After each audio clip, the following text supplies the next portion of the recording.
Listen closely, my children, for this is the story of how the sky first learned to weep, and the earth drank its fill.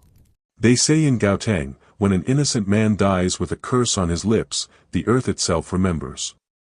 Themba Makais had lived 35 years in Alexandra Township. 35 years of honest work as a mechanic. 35 years of helping neighbors fix their cars for half price. 35 years of walking home each night with oil under his fingernails and pride in his chest. Then Councillor Dlamini's wife was found dead. Themba was working late that Tuesday, alone in his shop on 16th Avenue, when the police stormed in. Hands grabbed him. Voices shouted. His wrench clattered to the concrete floor. "Murderer! We found your tools at the scene. You'll hang for this." His knees gave out. Officers dragged him through the street as neighbors watched from their windows. Mrs. Gummid, whose son's car he'd fixed that morning, turned away. Young Sifo, who called him uncle, hid behind his mother's skirts. "I didn't, I was here all night, please." Nobody listened. But Themba had a daughter. Little Naledi, only 8 years old, with her mother's bright eyes and her father's gentle heart. She ran after the police van, bare feet slapping the dusty road, screaming until her voice cracked. "Baba! Baba! Baba!" The van's taillights disappeared into the Johannesburg night. Themba had to survive the trial. For Naledi. For truth. But he didn't know that in Judge Kumalo's courtroom, truth had been dead for years. The trial lasted 3 days. 3 days where Themba sat in chains watching justice become theater. Judge Kumalo presided from his high bench, his face carved from stone, his eyes cold as winter morning in Gauteng. Beside him sat his 3 council members, Advocate Malina, Sergeant Makona, and Councillor Dlamini himself. The grieving husband. The accuser. The architect. The evidence is clear, Judge Kumalo announced on the 3rd day, his voice filling the courthouse like thunder. Tools belonging to the accused were found at the crime scene. He has no alibi. No witnesses. No character can erase such damning proof. Themba stood. "Your Honor, I was in my shop. My tools were stolen 2 weeks ago, I reported it." Silence. The judge's gavel cracked like a bone breaking. The police found no such report. You spin lies to escape your evil. In the gallery, Advocate Malina nodded slowly. Sergeant Makona smiled behind his hand. Councillor Dlamini wept convincing tears. Themba's court-appointed lawyer said nothing. He'd been paid to say nothing. "I find you guilty of murder. You will hang at dawn 3 days hence. May your soul find the justice your hands denied another." The courtroom erupted. Some cheered. Some gasped. In the back row, Naledi collapsed into her grandmother's arms, and the sound of her crying was the only truth in that room. They took Themba to Johannesburg Central Prison. Cell 7, Death Row. The guards pushed him inside and slammed the door. The echo rang forever. He sank to the floor, pressed his back against the cold wall, and closed his eyes. But something else filled that cell. Something old. Something patient. The air grew too still, too quiet, too watchful. 3 days to die. Themba spent the first day and night on his knees, praying to ancestors, to God, to anything that might hear. But the concrete floor offered no comfort, and the barred window showed only the uncaring sky. The second day, his grandmother brought Naledi to say goodbye. They sat on opposite sides of the glass partition, their hands pressed against the barrier. Naledi's palm was so small. Her eyes were red and swollen. "Baba, tell them you didn't do it," she whispered. "I did, my heart. I told them. But sometimes." His voice cracked. "Sometimes the world doesn't listen to people like us. Then I'll scream louder." Tears ran down her cheeks. "I'll tell everyone. I'll make them listen. No. Themba's hand trembled against the glass. You live a good life. You forget this. You be better than all of this. I'll never forget you, Baba. Never. When they dragged her away, still reaching for him, something inside Themba shattered completely. The second night came. Themba lay on the thin mattress, staring at the ceiling, counting his last hours. 18. 17. 16. At 3 a.m., everything changed. The prison fell silent. Not the regular quiet of sleeping inmates, but the absolute silence of a world holding its breath. No snoring. No guards walking. No distant traffic from the streets of Johannesburg. Nothing. Then came the wind. It shouldn't have been possible. His cell had one small window, high and barred. But wind poured through anyway, cold and smelling of rain and earth and something ancient. The temperature dropped. Themba's breath became fog. He sat up slowly. In the corner of his cell, where shadows pooled deepest, the darkness began to move. It didn't take shape exactly. It was more like the absence of light gained consciousness. It rippled like water, thick and heavy, and from within it came a voice that seemed to bypass his ears and speak directly into his chest. Themba Makai's. Innocent blood. Murdered by lies. Themba's heart hammered. Who, what are you? We are the old ones. The spirits who walked Gauteng before cities rose, before laws were written. We see what mortals ignore. We hear what courtrooms silence. The shadow moved closer. The air grew colder still. You were chosen to die for a crime you did not commit. Councillor Dlamini killed his own wife when she discovered his corruption. Judge Kumalo helped him hide it. They planted your tools. They bought your silence. They feed on the helpless. Why are you telling me this? I hang at dawn. Yes. But death is not the end we offer you. The shadow expanded, filling the cell like ink in water. Themba couldn't move. Couldn't breathe. Could only listen. We offer you a choice. Die innocent and forgotten, your daughter left alone in this cruel world. Or die and return. Return as something more. Something they cannot ignore. Something that will make them pay. Return. How? As shadow. As justice. As the nightmare that hunts them in the dark. You will walk between death and life. You will be vengeance incarnate. But know this, the voice grew harder, colder. Once you accept, you cannot stop until the guilty face their reckoning. You will be bound to this purpose. Your very existence will be retribution. Themba thought of Naledi. Of her small hand against the glass. Of her voice promising never to forget. If I do this, will my daughter be safe? She will be protected. Untouched. Watching from afar. Then I accept. His voice didn't shake. Let me return. Let me show them what innocent blood becomes when it cries from the ground. The shadow rushed forward, enveloped him, poured into his mouth and eyes and chest. Themba's back arched. His scream was silent. He felt himself unraveling, being taken apart and rebuilt from darkness and rage and something far older than human anger. Everything went black. Dawn came cold over Johannesburg. The execution was scheduled for 6 a.m. in the prison courtyard. Judge Kumalo arrived early, flanked by Advocate Malina and Sergeant Makona. Councillor Dlamini came last, his face appropriately somber. Shame about the mechanic, Malina said quietly as they took their positions. He seemed decent. Decent men don't murder women, Judge Kumalo replied, his voice flat. We did what the law requires. The law, yes. Makona smiled. Justice served. Dlamini said nothing, but his hands were steady. No guilt. No hesitation.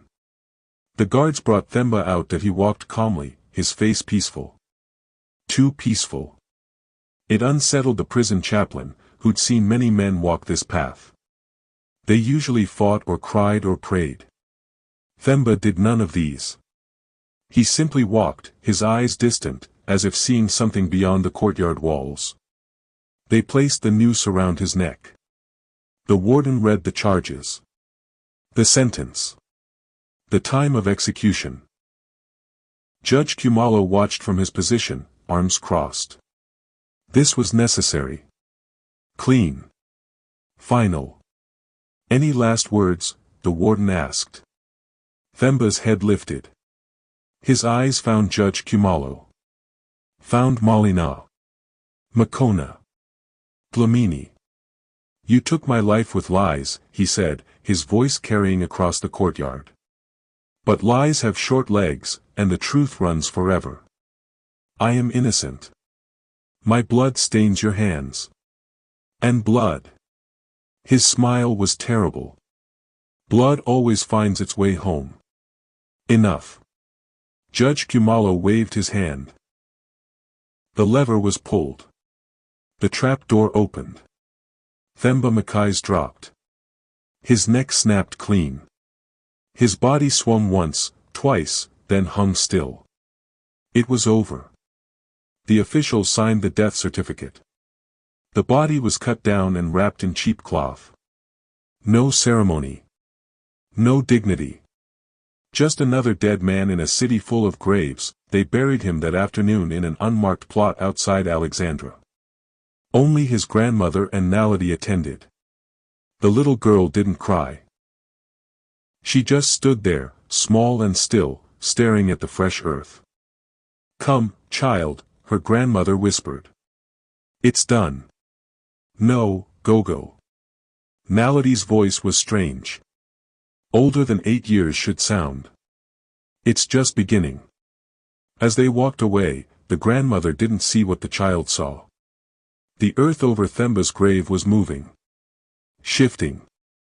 As if something underneath was pushing up, testing the weight of the world above. That night, Johannesburg slept uneasily. In the wealthy suburb of Hyde Park, Judge Kumalo sat in his study, pouring whiskey. The execution had gone smoothly. The paperwork was filed. The case was closed. But his hand shook slightly as he brought the glass to his lips. Ridiculous, he muttered. Superstitious nonsense. But he checked that his doors were locked. His windows latched. His alarm system armed. In Santon, Advocate Malina kissed his wife and children goodnight, then retreated to his home office. He opened his safe, counted the cash Dlamini had paid him to stay silent during the trial. Blood money. He pushed the thought away. Business was business. In Rosebank, Sergeant Makona lay in bed, his service pistol on the nightstand. Always within reach.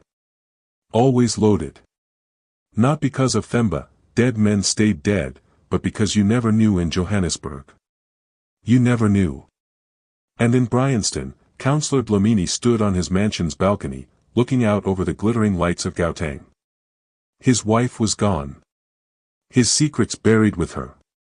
The mechanic executed. Everything was perfect. He breathed in the night air and smiled. 3 kilometers away, in the cemetery outside Alexandra, the earth over Themba Makai's grave split open. Nobody saw it happen. The gravedigger who found the empty plot the next morning thought dogs had dug it up. But there were no paw prints. No scattered bones. Just an empty hole and displaced earth. And one thing more. A single handprint pressed into the ground beside the grave. The fingers too long, the palm too dark, as if burned into the soil by something that was no longer entirely human. The gravedigger crossed himself and walked away fast. In Alexandra Township, strange stories began to spread. Mrs. Gyumid's son woke screaming about a shadow standing beside his bed, whispering about betrayal. Young Sifo told his mother he'd seen someone who looked like Mr. Themba walking past their window at 3 a.m., but when she looked, only darkness stared back. The people who testified against Themba in court, the ones Dlamini had paid to lie, started having accidents. Mr. Radebe, who'd sworn he saw Themba near the crime scene, fell down his own stairs and broke both legs. He babbled about hands pushing him, hands made of smoke and cold. Mrs. Swain, who'd claimed Themba threatened her, woke to find her house filled with the smell of motor oil and the sound of metal scraping metal. When police investigated, they found her alive but incoherent, repeating one phrase over and over, "He's back. He's back. He's back." But Themba wasn't hunting these small fish. Not yet. He was learning what he'd become. In an abandoned warehouse near the M1 highway, the thing that had been Themba Makai's stood before a broken mirror, studying his reflection. Almost human. Almost. His form was solid enough, arms, legs, face, but the edges blurred, rippling like heat shimmer. His skin was darker than before, as if stained by earth and shadow. His eyes had changed most of all. They held no whites, just deep endless black that seemed to pull in light rather than reflect it. He raised his hand. Watched as his fingers dissolved into smoke, then solidified again. The old one's gift. He could move through shadows. Become them. Slip between darkness like water through cupped hands. Locked doors meant nothing. Walls couldn't stop him. He was everywhere that light didn't reach, and in Johannesburg, there was always darkness somewhere. But more than physical power, he'd been given knowledge. He knew where Judge Kumalo slept. What time Advocate Molina walked his dog. When Sergeant Makona finished his shifts. Where Counselor Dlamini kept his secrets. He knew everything. Soon, Themba whispered to his reflection, and his voice carried the weight of the grave. But first, they need to fear. They need to understand what they've awakened. He stepped backward into the shadows and vanished. In Hyde Park, Judge Kumalo worked late in his study, reviewing cases for the next day's docket. The house was quiet. His wife slept upstairs. His security system hummed faithfully. He rubbed his eyes, reached for his coffee, and froze. The cup was stone cold. He'd poured it 5 minutes ago. It had been steaming. The temperature in the room had dropped. His breath fogged slightly. "Margaret," he called. "Did you turn on the air conditioning?" No response. Judge Kumalo stood, walked to the thermostat. It read 24 degrees. Normal. But the air felt like winter. Then he noticed the corner. The shadows there were too thick. Too solid. As if darkness had pooled and forgotten to drain away. "Who's there?" The darkness moved. It didn't step forward. It simply expanded, grew, rose up like a wave of black water until it towered over him. Within that darkness, 2 eyes opened. Eyes he recognized. "Hello, Judge," said the voice of a dead man. "Remember me?" Judge Kumalo's heart seized. His mouth opened. No sound came out. "You murdered me with your gavel.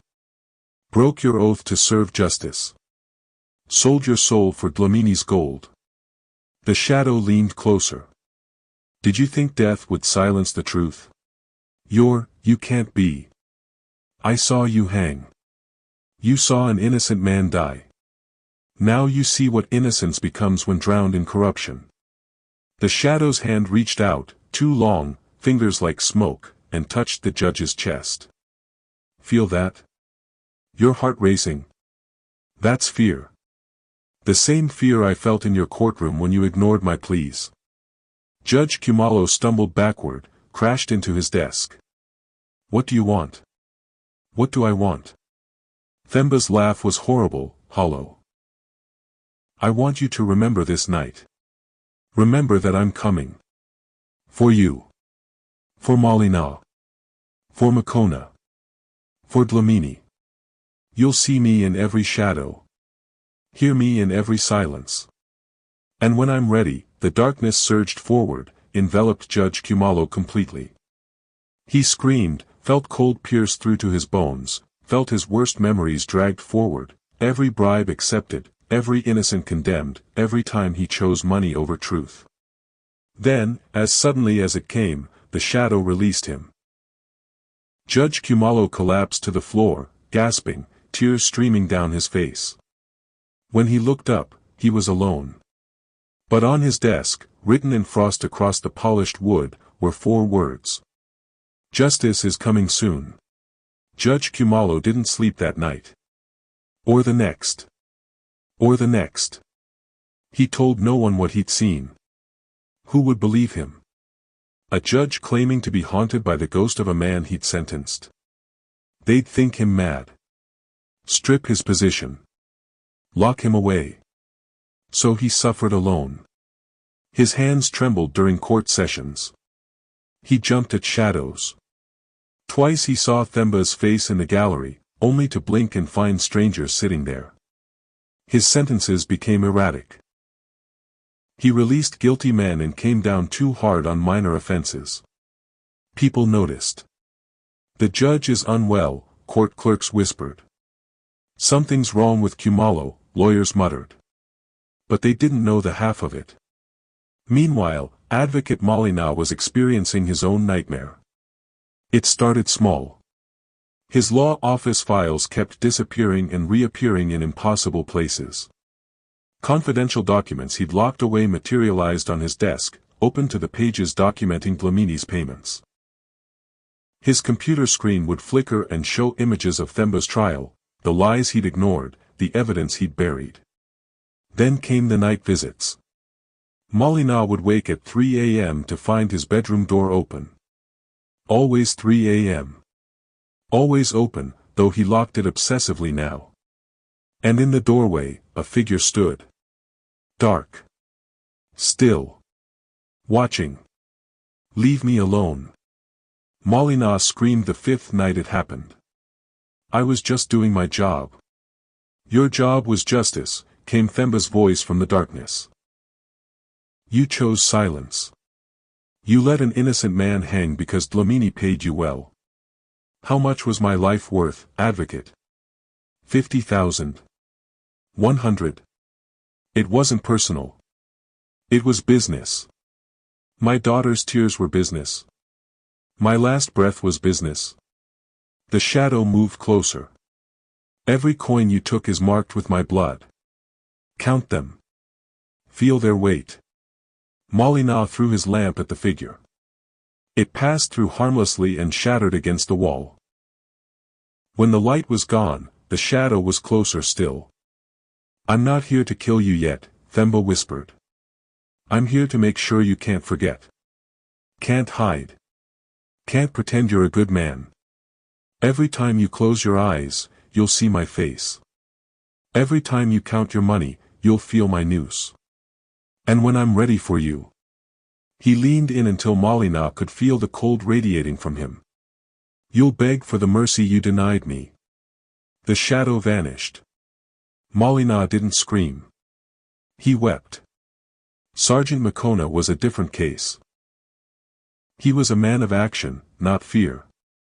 When strange things started happening, his police files on Themba's case catching fire spontaneously, his name appearing written in dust on his car windshield each morning, he responded with violence that he increased his patrols. Carried his service weapon everywhere. Installed cameras around his home. Hired private security. I'm not afraid of ghosts, he told his colleagues. If something comes for me, I'll put it down. Just like any other criminal. But bravado crumbles when faced with the impossible. One night, Makona was alone in his house, checking his security feeds. All cameras showed empty rooms and quiet hallways. Normal. Safe. Then, on a feed from his bedroom, he saw a figure appear. Not enter. Appear. One moment the room was empty. The next, a man stood beside his bed, staring directly at the camera. Themba Makai's Makona grabbed his gun and ran upstairs, heart pounding. He kicked open his bedroom door, weapon raised. Empty. He checked the closet. Under the bed. Nothing. He looked back at the security monitor on his nightstand. The figure was still there on the recording, standing in the exact spot where Makona now stood. And as he watched, the recorded figure raised his hand and pointed. At the camera. At Makona. At the space between the living and the dead. You helped plant the evidence, came the voice from behind him. Makona spun, fired 3 times. The bullets passed through shadow and embedded in his wall. Themba stood there, unmoved, his form rippling like smoke. You knew I was innocent. You falsified the report. You testified I was dangerous. His eyes were endless pits. But you were wrong about one thing, Sergeant. What? Makona's voice was a whisper. I wasn't dangerous then. But now. Themba's smile was terrible. Now I'm the last thing you'll see before sleep each night. The shadow in your peripheral vision. The cold spot in your home. And when your guilt finally drowns you from within. He reached out, and Makona felt an icy hand close around his heart, not physically, but deeper, in the place where fear lives. I'll be waiting. The shadow dispersed like smoke in wind. Makona fell to his knees, gun clattering from his trembling hands. 3 men broken. But the 4th, the architect of it all, remained untouched. Counselor Dlamini had heard about his conspirators' troubles. He'd seen Judge Kumalo's deterioration. Heard about Malinga's paranoia and Makona's panic. But he was smarter than them. Richer. More protected. He hired Sangomas to bless his mansion. Installed top-tier security. Surrounded himself with bodyguards. Had priests perform cleansing rituals. Superstitious fools, he muttered as workers painted protective symbols around his windows. There's no such thing as ghosts. Just guilty consciences. He smiled at his own cleverness. He didn't know that in the walls of his mansion, in the darkness between bricks and mortar, something ancient and patient was waiting. Waiting for the perfect moment. Because Themba Makais had learned something important during his time as Shadow. The guilty always feel safest right before they fall. 6 weeks after his execution, Themba's story had spread through Gauteng like wildfire. The township elders spoke of it in hushed tones. The Sangomas nodded knowingly. The young people shared videos online, shaky footage of shadows moving wrong, sounds of chains in empty rooms, witnesses swearing they'd seen a figure that matched the executed mechanic's description. The Shadow Man, they called him. The ghost of Alexandra. But in the streets where Themba had lived and worked, people were divided. Some said he was a vengeful spirit, dangerous and corrupted by death. Others whispered he was justice incarnate, punishing those who'd perverted the law. His grandmother knew the truth. She sat on her porch in Alexandra, holding Naledi close as the evening settled. The child hadn't spoken much since the burial. She'd become quieter, older, watching the shadows with knowing eyes. Go, Naledi said softly. Baba visits me. The old woman's breath caught. What do you say, child? At night. When I'm sleeping. He comes and sits beside my bed. He doesn't talk, but I know he's there. He's different now. Darker. But still my Baba. Are you afraid? No. Naledi looked up, and her eyes were fierce. He promised to protect me. He promised they would pay. And my Baba never breaks his promises. The grandmother held her granddaughter tighter. In the darkness beyond the porch, a shadow moved. Watched. Listened. Then it slipped away into the growing night. Meanwhile, the 3 guilty men were crumbling faster than dominoes. Judge Kumalo had started drinking heavily, missing court dates. The Judicial Commission had opened an investigation into his conduct. His wife had moved out, unable to cope with his paranoia, the locked doors, the lights always on, his screaming nightmares. He sat in his study each night now, drunk and alone, staring at the corner where the shadow had first appeared. "Come on then," he slurred to the darkness. "Finish it. Kill me and be done." But death would have been mercy. And Themba wasn't offering mercy. Advocate Malina had checked himself into a private psychiatric facility, claiming severe anxiety. The doctors prescribed sedatives, therapy, cognitive behavioral treatments. None of it helped. Because how could they treat a man haunted by justice he denied? He lay in his white hospital bed, staring at the ceiling, seeing Themba's face in every shadow the fluorescent lights cast. His career was destroyed. His reputation ruined. His mind fracturing. "I'm sorry," he whispered to the empty room. "I'm sorry. I'm sorry. I'm sorry." The shadows didn't answer. Sergeant Makona had taken medical leave from the police force. He'd developed a severe tremor in his hands, insomnia, and paranoid delusions, or so the department's psychologist diagnosed. But they weren't delusions. Makona knew that. Every creak in his house, every shadow that moved wrong, every cold spot that appeared from nowhere.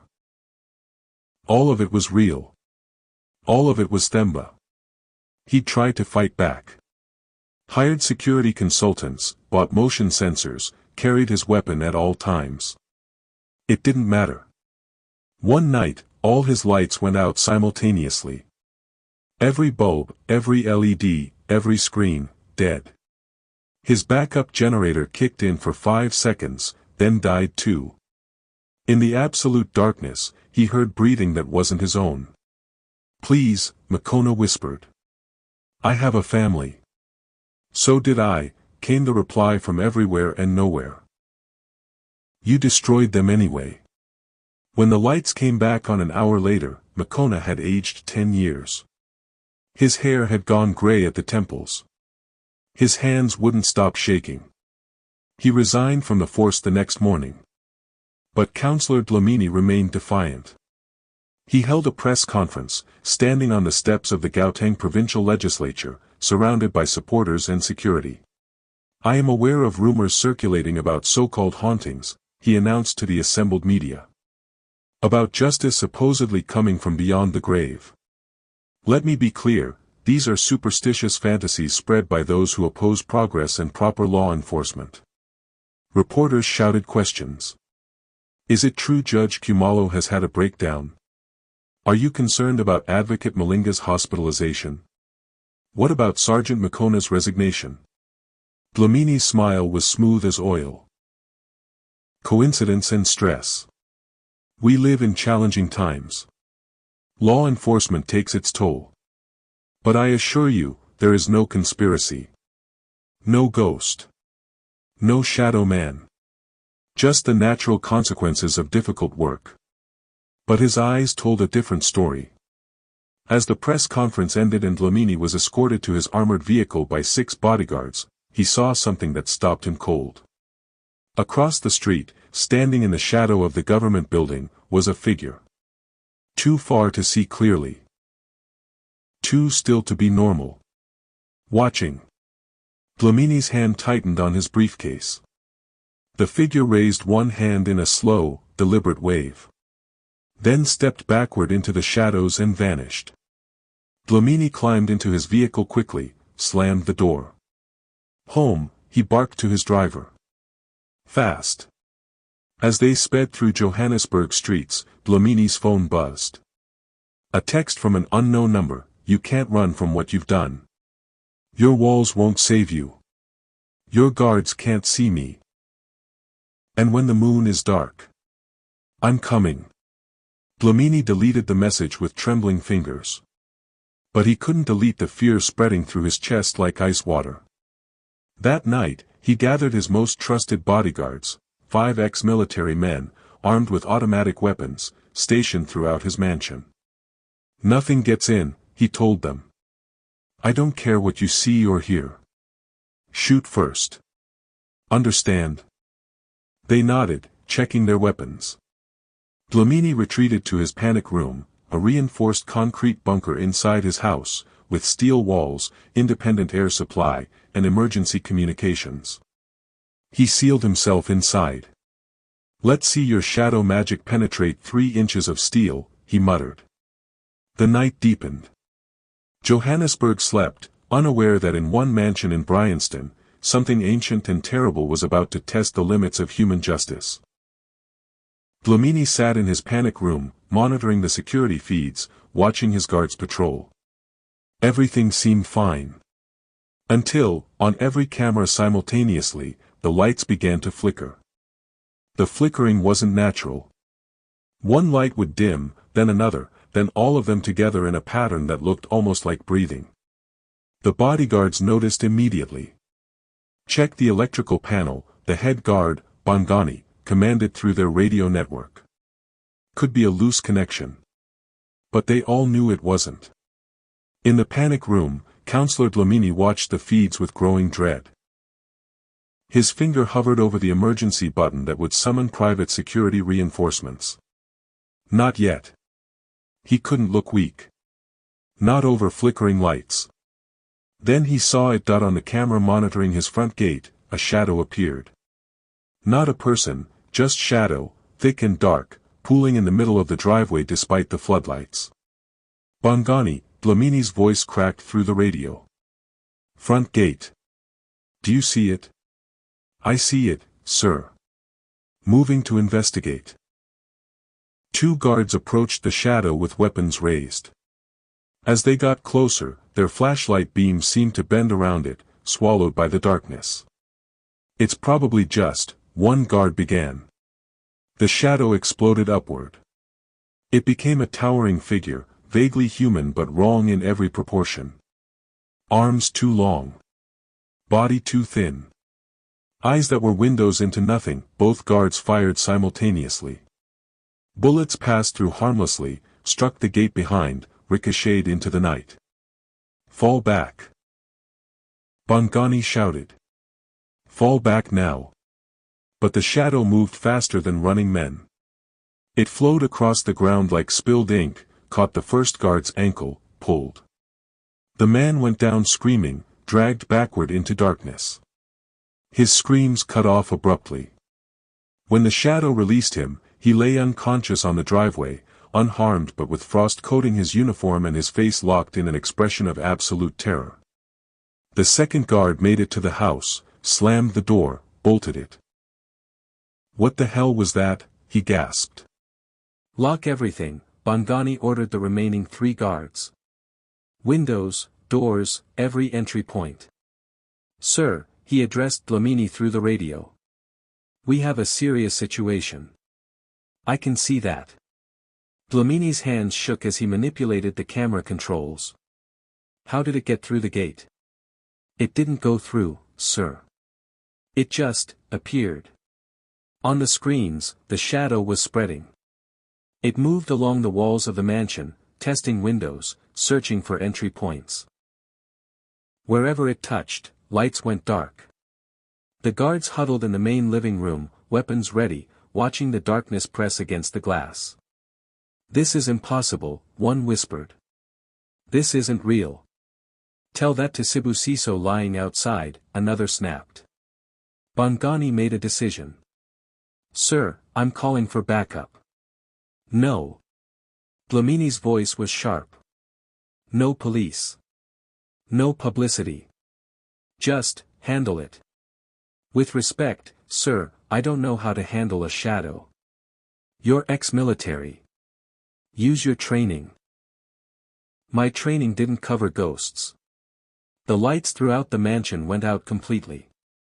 Emergency lighting kicked in, casting everything in red. In that crimson glow, the shadows seemed alive. "It's in the house," one guard whispered. "Impossible," Bongani insisted. "All doors are sealed. Windows locked." "Then how do you explain that?" He pointed that eye in the corner of the room, where no one had been standing, a figure coalesced.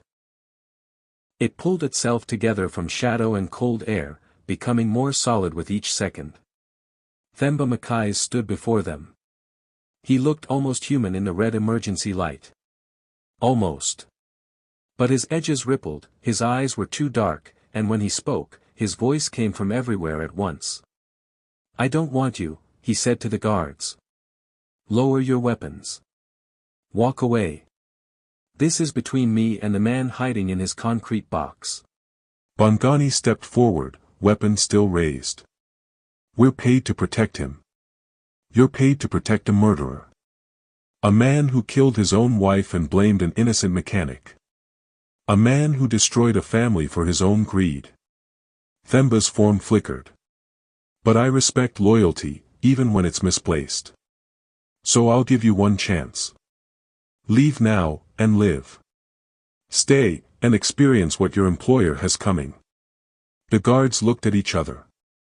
They'd seen their colleague dragged into darkness. They'd watched bullets pass through this thing without effect. They were brave men, but they weren't stupid. "Boss," Bongani said into his radio. "We need authorization to engage or evacuate." Silence from the panic room. "Sir." Still nothing. In his sealed bunker, Dlamini had turned off the radio. He couldn't breathe properly. His chest hurt. Sweat ran down his face despite the climate control. "He can't get in," he whispered to himself. Steel walls. Reinforced concrete. Air filtration. He can't. The lights in the panic room went out. Dlamini fumbled for the backup switch. Nothing. The emergency battery power, dead. Everything dead. In the absolute darkness, he heard breathing that wasn't his own. "No," he whimpered. "No, no, no." "Yes," came Themba's voice, inches from his face. A light appeared, a soft, cold glow emanating from Themba's form as he materialized inside the supposedly impenetrable room. "You killed your wife, Grace Dlamini, because she discovered your embezzlement of community funds. You strangled her in your own home, then moved her body to a location where you could frame someone else. That's not. You chose me because I was convenient. Poor. Black. Alone. The kind of man society finds easy to believe guilty. You planted my tools. Bribed witnesses. Bought a judge, a lawyer, and a sergeant." Themba moved closer, his shadow falling over Dlamini like a burial shroud. "You had me executed for your crime. You orphaned my daughter. You spat on justice. And you thought you'd gotten away with it." Dlamini's back was against the wall. "What do you want? Money? I have millions. I can pay you. I'm dead. What use do I have for money?" Themba's laugh was hollow. "No, counselor. I want what you took from me. Your life for mine. Please." Dlamini collapsed to his knees. "I'll confess. I'll tell everyone the truth. I'll." "Now you want truth." Themba's voice turned to ice. "When your neck is on the line. When justice comes for you. Where was your love of truth when I stood in chains, begging you to listen?" He grabbed Dlamini by the collar, lifted him effortlessly. The counselor's feet left the ground. "Feel that?" Themba whispered. "That's what powerlessness feels like. What innocence feels like when the world refuses to hear. What I felt every second from my arrest to my execution." Tears ran down Dlamini's face. "I'm sorry. I'm so sorry. Your sorrow comes too late." But before Themba could finish it, before final justice could be delivered, something changed. A voice, small and clear, cut through the darkness. "Baba. Stop." Themba froze. He knew that voice. Would know it anywhere, in life or death or whatever he'd become. Malady. She appeared in the doorway of the panic room, how she'd gotten past the guards, through the sealed mansion, into this bunker, was impossible to explain. But then, impossible things had become common in Gauteng lately. The 8-year-old girl stood in her nightgown, her grandmother's protective hand on her shoulder. They both glowed faintly, as if the old ones who'd given Themba his power had also granted them passage into this moment. "Baba, please don't," Naledi said. Themba's grip on Dlamini loosened. The counselor slumped to the floor, gasping. "My daughter. You shouldn't be here. This isn't for children to see. Then you shouldn't be doing it." Her voice was firm, older than her years. "If you kill him like this, you become what he is. A murderer. Someone who takes life because they have the power to. He deserves it. He killed his wife. He destroyed our family. Yes." Naledi walked forward slowly. "He does deserve punishment. He deserves justice. But not from you. Not like this." Themba's form flickered, shadow and man warring within him. "The old ones gave me this power for a reason. To punish the guilty. To balance the scales. The old ones gave you a choice," his grandmother spoke for the first time, her voice carrying the weight of generations. "You can be vengeance. Or you can be justice. They are not the same. What's the difference?" Themba's voice broke. "He took everything from me. What's the difference?" Themba's voice broke. "He took everything from me. Vengeance is for the dead," Naledi said softly. "Justice is for the living. If you kill him, it ends here.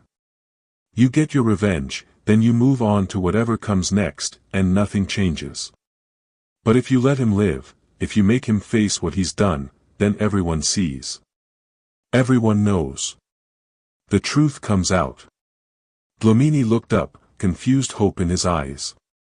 "The child is wise. Yes. I'll confess everything. I'll." Silence, Themba growled, and Dlamini's voice choked off.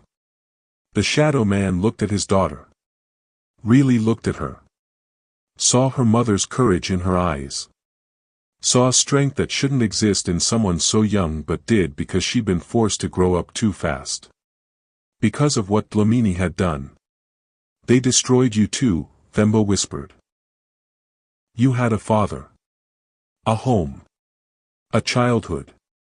He stole that." "Yes, he did." Tears ran down Naledi's cheeks. "He hurt us so badly, Baba. But if you become a monster to punish a monster, then he's taken something else from us. He's taken who you really are. The man who fixed cars and helped neighbors. The man who would never hurt anyone. My Baba." Themba's solid form wavered, became more shadow than man. The rage that had sustained him since the execution, since the old one's offer, began to crack. Beneath it, he felt something else. Something that hurt worse than anger. Grief. "I miss you," he said. "I miss holding you. I miss reading you stories. I miss being alive. I miss you too." Naledi held out her hand. "But you can still do good, Baba. You can still be my father, even like this. Not by killing. By making sure truth wins." For a long moment, Themba stood motionless. The darkness around him roiled, hungry for completion. The old one's power demanded satisfaction. Justice demanded blood. But love demanded something different. Themba released Dlamini completely, stepped back. "You will confess," he told the trembling counselor. "Every detail. Every bribe. Every lie. You will name Judge Kumalo, Advocate Malina, Sergeant Makona. You will clear my name publicly. You will face trial for your wife's murder. And if I refuse?" Dlamini's voice was weak. Themba's smile was terrible. "Then I come back. And next time, my daughter won't be here to stop me. Your security can't protect you. Your walls can't hold me out. Your money means nothing to the dead. Confess and face human justice, or refuse and face me. Choose. Dlamini looked at the shadow man, at the little girl who'd saved his life, at his own hands that had strangled his wife and framed an innocent man. I'll confess, he whispered. God help me, I'll confess. God. Themba laughed bitterly. God sees everything, counselor. He saw you murder your wife. Saw you execute me. And he sent me back to correct what you perverted. Don't invoke him now. He turned to Naledi. I can't touch you. Not like I used to. This form, it's not meant for embracing. Then don't touch me. Naledi smiled through her tears. Just promise you'll watch over me. That you'll keep being the good man I knew. That you won't let what happened to you turn you into darkness. I promise. Themba's voice was gentle again, human again. I love you, my beautiful girl. I love you too, Baba. The old one's power thrummed impatiently, demanding resolution. Themba could feel it pulling at him, unsatisfied with this incomplete vengeance. But he'd made his choice. He dissolved into shadow, flowing out of the panic room, through the mansion, and back into the Gauteng night. Naledi and her grandmother faded like morning mist. Dlamini was left alone in his bunker, alive but destroyed, with the weight of his confession settling on his shoulders like chains. Outside, the bodyguards were just beginning to breathe again, wondering if they'd survived or gone mad. And in Alexandra Township, in a small house where Themba had once lived, Naledi woke in her bed, tears on her cheeks, knowing her father had chosen love over vengeance. But the story wasn't over yet. The confession came 3 days later. Councillor Dlamini walked into Johannesburg Central Police Station at dawn, flanked by his lawyer, and requested to speak with the station commander. I need to confess to murder, he said, his voice hollow. And to the wrongful execution of an innocent man. The media erupted. Within hours, every news station in South Africa was covering the story. The councillor who'd murdered his own wife. The conspiracy that had executed an innocent mechanic. The web of corruption involving a judge, an advocate, and a police sergeant. Judge Khumalo was arrested trying to flee to Mozambique. They found him in his car on the N4 highway, drunk and incoherent, babbling about shadows and ghosts. Advocate Malina was already in psychiatric care. When police came to question him, he confessed immediately, sobbing, begging them to make the shadow man stop visiting him. Sergeant Makona turned himself in without resistance. His hands shook so badly he couldn't sign his statement, and his written confession was barely legible. But Dlamini's confession was crystal clear. He detailed everything. The embezzlement. His wife discovering it. The argument. The murder. The decision to frame someone poor and powerless. The bribes. The planted evidence. The bought testimony. And at the end, he said something that made headlines across the nation. I thought I'd gotten away with it. I thought dead men stay dead. But I was wrong. Themba Makai's came back. Not in body, but in truth. And truth, once awakened, cannot be silenced. The reporter asking the question pressed, are you saying you believe in ghosts, counselor? Dlamini's laugh was bitter. I'm saying I believe in justice. And justice found a way, even from beyond the grave. The trial was swift. All 4 men pleaded guilty. Judge Khumalo received 15 years for obstruction of justice and conspiracy to commit murder. Advocate Malina got 10 years for the same. Sergeant Makona got 8. But Councillor Dlamini, as the actual murderer, was sentenced to life without parole.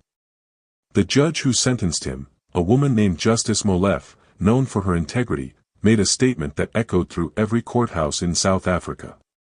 This case reminds us that our justice system is only as righteous as the people who uphold it. When those sworn to protect truth instead pervert it, they do more than harm individuals. They harm the very soul of justice itself. Today, we correct that harm. Today, we say that no amount of money, power, or position places anyone above the law. And to the memory of Themba Makais, wrongly executed, we say, we failed you, but your name will be cleared. Your innocence will be declared. And your sacrifice will not be forgotten. The courtroom erupted in applause. Among the crowd sat Naledi and her grandmother, holding hands, crying tears that were both bitter and sweet. After the sentencing, the post-conviction relief came quickly. Themba Makais was formally exonerated. His criminal record was expunged. A memorial was erected in Alexandra Township, near his old workshop, a statue of a man holding a wrench, with an inscription. Themba Makais. Innocent man, wrongly executed.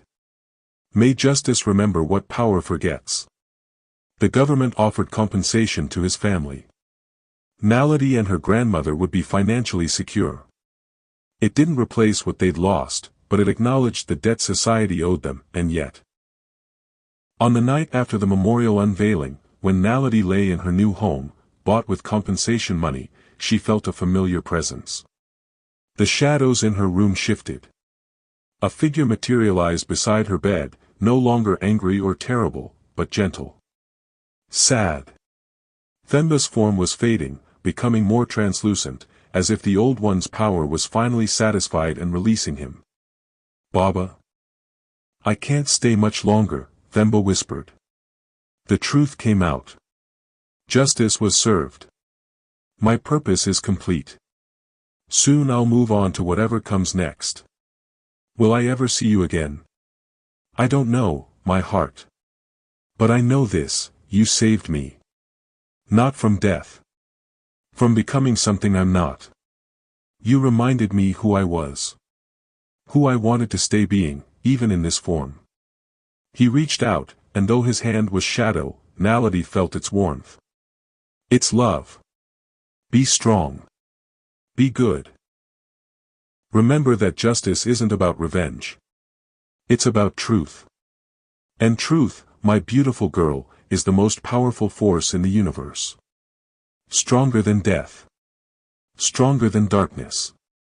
I'll remember, Baba. I love you. I will always love you. Even from wherever I go next. I love you too. Themba's form began to dissolve, pulled by forces beyond human understanding. The old ones were calling him back, his contract fulfilled. But before he faded completely, he smiled. Thank you for choosing love over hate. For being wiser at 8 than I was at 35. For being your mother's daughter. Then he was gone. Naledi lay in the darkness, tears on her cheeks, but her heart was full. Her father had found peace. Justice had been served. The truth had won. And in the morning, when she woke, she found something impossible on her nightstand. A wrench. Old and worn, with T. Makais engraved on the handle. The one her father had been holding when police arrested him. The one that had been logged as evidence and should still be in a police warehouse. A final gift. A final goodbye. A promise that love survives everything. 6 months later, Gauteng had moved on, as cities do. But Alexandra Township remembered. Themba's old workshop had been transformed. Naledi's grandmother, using some of the compensation money, had reopened it, not as a business, but as a community center. A place where mechanics taught young people skills. Where legal aid lawyers offered free consultations. Where those failed by the justice system could find support. Above the door, new words had been painted. Themba's place. Where truth lives. Naledi visited often, running between the tools and the people, her laughter bringing life to the space where her father had once worked. She was still only 8, but she carried herself differently now. She'd looked death in the eye and chosen mercy. She'd seen her father become a monster and reminded him how to be a man. She'd learned that the hardest choices were often the most important ones. Judge Kumalo sat in his prison cell, no longer haunted by shadows but by something worse. His own conscience. He'd started writing a book about judicial corruption, hoping that his testimony might help reform the system he'd betrayed. Advocate Molina was in a different facility, receiving treatment. His doctor said he was improving, though he still woke screaming some nights.